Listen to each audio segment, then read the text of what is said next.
Bonjour et bienvenue sur la chaîne Passionnément Citroën pour l'essai de ce nouveau C3 Aircross. Quelques mois après la nouvelle C3, Citroën renouvelle donc son offre sur le segment B avec cette deuxième génération qui propose un moteur 1 litre de turbo 100 en entrée de gamme, un moteur hybride 136 chevaux qui devrait représenter le gros des ventes et une version inédite électrique offrant 300 km d'autonomie. Le Citroën C3 Aircross propose trois choses: de l'habitabilité, du confort et un prix défiant toute concurrence qui vient le placer directement face au Dacia Duster. Je vous propose de découvrir tout de suite ce que donne cette version 1 litre de turbo 100 dans la finition intermédiaire plus.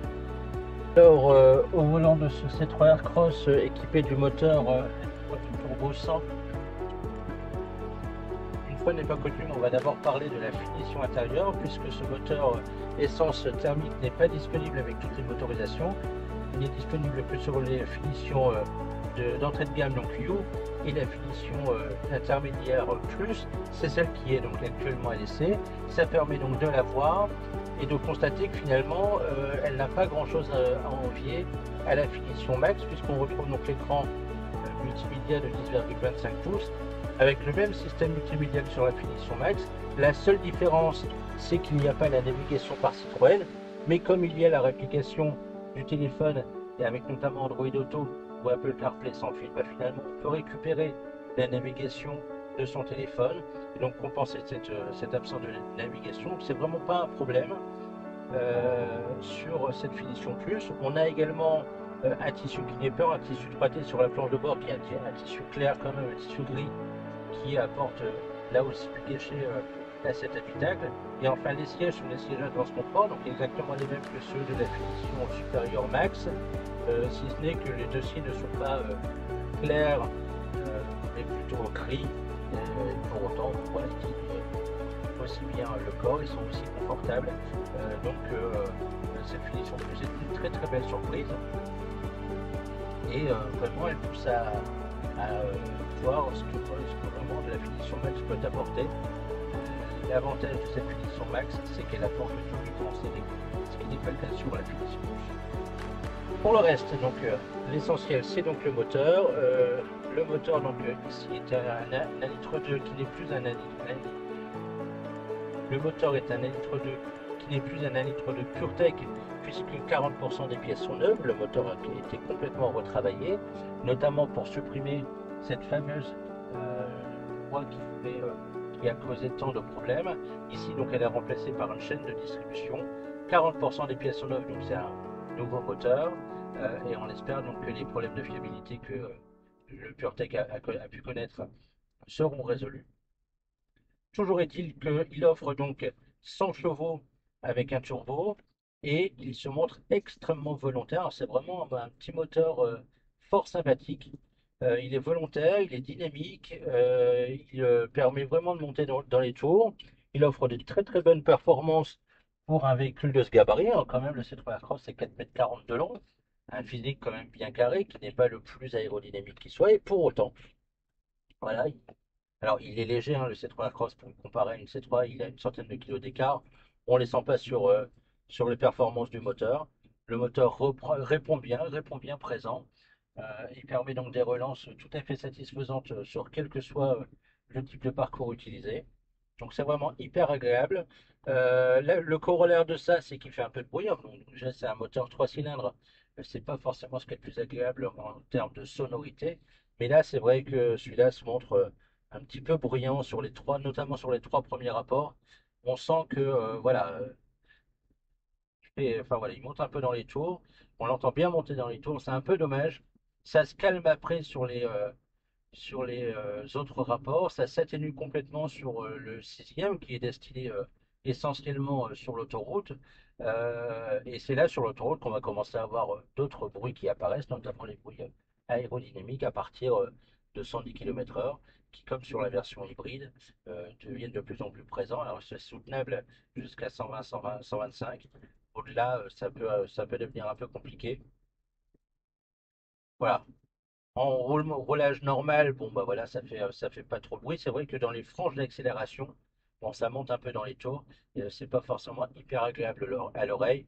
Mais encore une fois, hein, le Citroën Cross est un véhicule quand même somme toute très accessible. Je vous en parlerai tout à l'heure. On peut bien lui concéder quelques défauts d'insonorisation. C'est pas bien grave. L'avantage, enfin le gros point fort de ce C3 Aircross, eh ben, c'est comme sur toutes les versions, le confort. C'est vraiment exceptionnel ce que Citroën a réussi à faire sur un SUV du segment B. On est vraiment sur un véhicule extrêmement confortable qui absorbe bien les irrégularités de la route. Et alors parfois, c'est sur les petites saignées, les saignées franches, qui peut un peu paraître sec. En tout cas, on entend des bruits d'absorption de la suspension.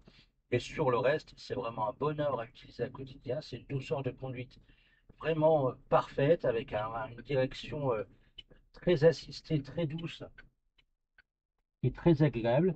Alors, je l'avais dit sur l'essai de la version hybride, on a un ressenti de la version, enfin de la direction assistée qui n'est pas, enfin, qui me paraît un peu bizarre.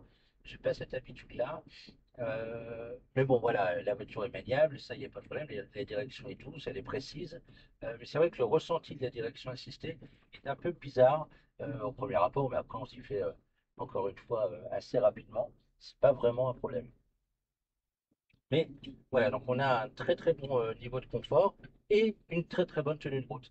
Ça, c'est l'avantage des WT hydrauliques progressives, c'est-à-dire qu'elles assurent à la fois une parfaite maîtrise des chocs de la route, tout en assurant une parfaite stabilité. Donc c'est vraiment assez, assez bluffant ce que Citroën a réussi à faire sur ce C3 Cross, qui ne disposait pas sur la première génération de suspension à WT hydraulique.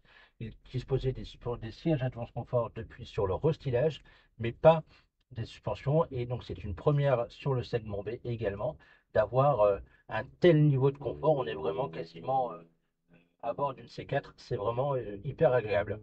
Donc petit moteur de 100 chevaux, mais véhicule assez léger. Donc on a des bonnes performances, mais on a également des bonnes performances en termes de consommation, hein. Il est sur un parcours moyen, un parcours témoin d'environ une centaine de kilomètres.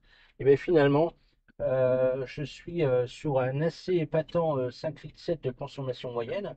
Donc ça, c'est vraiment plutôt pas mal, avec une belle performance en route, sur route et sur route nationale, départementale et autoroute, où je suis à 5 litres, 5 litres 4 sur autoroute. Donc c'est vraiment plutôt pas mal. On peut monter plus haut quand on fait des longues distances à 130. C'est vrai que sur la portion d'autoroute que je prends, c'est du 90, 110, puis 130. Donc, quand on est tout le temps à 130, on peut monter plus haut. On arrive à du 7, par exemple, sur les 250 km que moi j'ai fait à 130. Et finalement, c'est à peu près équivalent à ce que de ces 3 Aircross hybrides 136 consomment. Des belles performances donc sur les parcours autoroutiers, sur les parcours donc route nationale et route départementale, et même en ville. En ville, finalement, il est à 5 litres 8, 5 litres 9. Ça, c'est plutôt pas mal. Alors, en ville, on peut rouler un peu. C'est vrai que si on alterne les démarrages et stop, alors la consommation peut monter plus haut. On peut facilement atteindre les 8 litres au 100. C'est normal sur un SUV comme ça. C'est un peu important, mais une fois qu'on peut rouler, ça baisse. Au final, donc, on a une consommation moyenne de 5 litres 8 sur l'ensemble du parcours. C'est plutôt raisonnable. Mais voilà, comparé par exemple au C3 Aircross hybride, en ville, la consommation est de 2 litres au-dessus. Avec ce C3 Aircross, donc 1 litre 2 turbo 100. Citroën promet 50% d'économie, bon, on va la marquer dedans. Euh, voilà, donc 6 litres à peu près en ville en moyenne. C'est encore raisonnable hein, pour un véhicule essence et avec un gabarit qui est quand même plutôt imposant, avec assez carré, très frontal. Donc il n'y a pas beaucoup, enfin, c'est pas le meilleur aérodynamisme qui soit. Et pour autant, bon, la consommation est relativement maîtrisée. Là, je vous disais donc tout à l'heure, c'est assez remarquable ce que Citroën est parvenu à faire sur ce C3 Cross, puisque il est affiché ce C3 Cross 1 litre de turbo en finition plus, donc la seule, enfin, il n'est pas disponible sur la finition max, donc il est disponible sur la finition U et plus, et cette finition plus est disponible à partir d'environ 22 000 euros.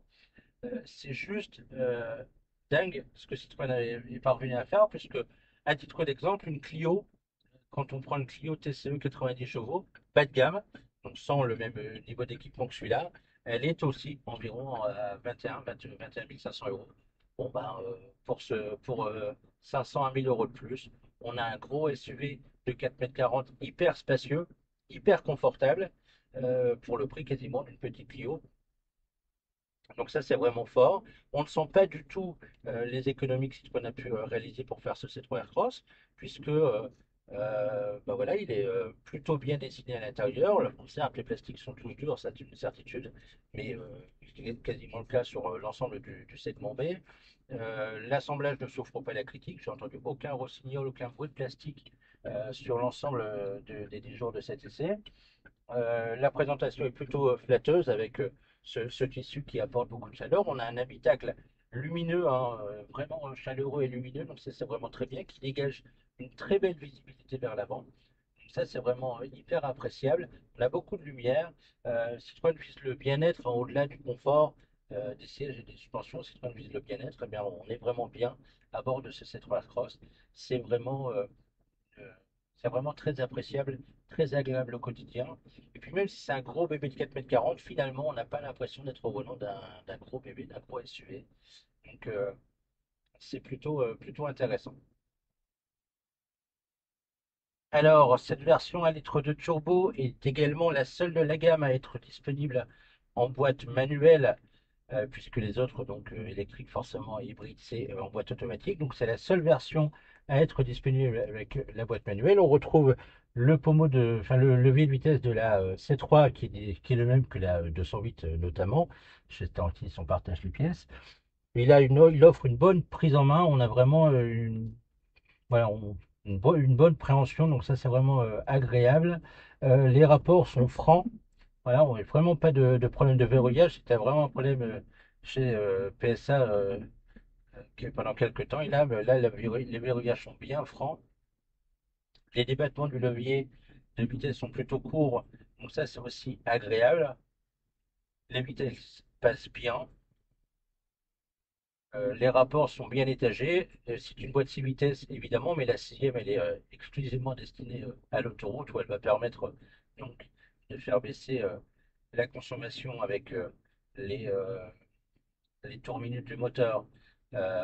Donc c'est exclusivement sur autoroute, mais pour le reste, on a des bonnes reprises, des vitesses bien étagées, des passages de vitesse qui sont agréables à faire. Voilà, ça se passe très facilement, tout est souple.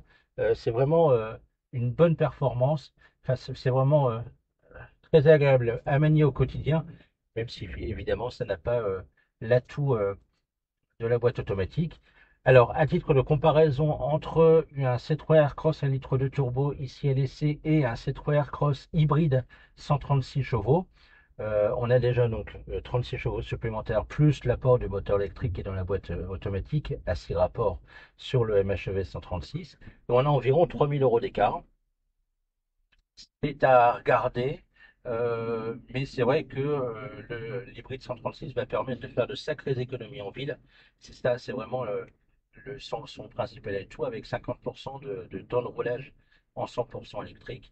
Ça se prend, c'est intéressant. Il faudra vraiment voir au quotidien si l'utilité de cette version 1 litre de turbo, avec notamment un prix plus bas, est réellement nécessaire. Et si en offre de loyer notamment, la version hybride n'est pas très éloignée en tout cas de cette version essence. En conclusion, ce nouveau Citroën C3 Aircross 1 litre de turbo 100 révèle plein de surprises. On aurait pu craindre qu'un petit moteur comme ça sur un gros véhicule aurait pu engendrer des performances un peu difficiles. Il n'en est rien. Le petit moteur 1 litre de turbo 100 se révèle punchy, volontaire, dynamique, au prix certes de quelques bruits, notamment lors des 3 premiers rapports. Cependant, on aurait pu croire également que la boîte manuelle aurait engendré des consommations élevées. Il n'en est rien et malgré cette carrure de SUV assumée très volumique, le C3 Aircross distille des consommations qui sont plutôt raisonnables dans son segment, ce qui est une excellente chose. Il répond aux promesses qu'il fait avec un confort de tout premier ordre et une habitabilité vraiment hors pair avec à l'arrière un espace au genou supérieur de 8 cm à la moyenne du segment et 5 cm de plus que le Dacia Duster. C'est une vraie performance. De même, cette finition plus est également une belle surprise. On aurait pu croire que cette version intermédiaire entre la finition d'accès U et la finition haut de gamme Max était moins bien équipée. Il n'en a rien. Elle propose l'essentiel à un prix vraiment extrêmement raisonnable de seulement 22 000 euros. 22 000 euros seulement donc pour un véhicule aussi grand qui offre énormément de confort, d'espace, d'aise à chacun des occupants avec un coffre de 430 litres, des performances raisonnables et une consommation raisonnable, cherchez pas, il n'y en a tout simplement pas sur le marché. Il y a peut-être le Dacia Duster, mais qu'il ne se montre assurément pas aussi habitable ni aussi confortable. Quand on sait qu'une Renault Clio démarre avec un moteur TCE 90 chevaux à 20 000 euros, on a là avec ce C3 Aircross un vrai véhicule pensé pour la famille et accessible à tous. Je vous donne rendez-vous sur le site Passionnément Citroën pour découvrir toutes les actualités de Citroën et de ce C3 Aircross, et à bientôt sur YouTube pour une nouvelle vidéo. Salut!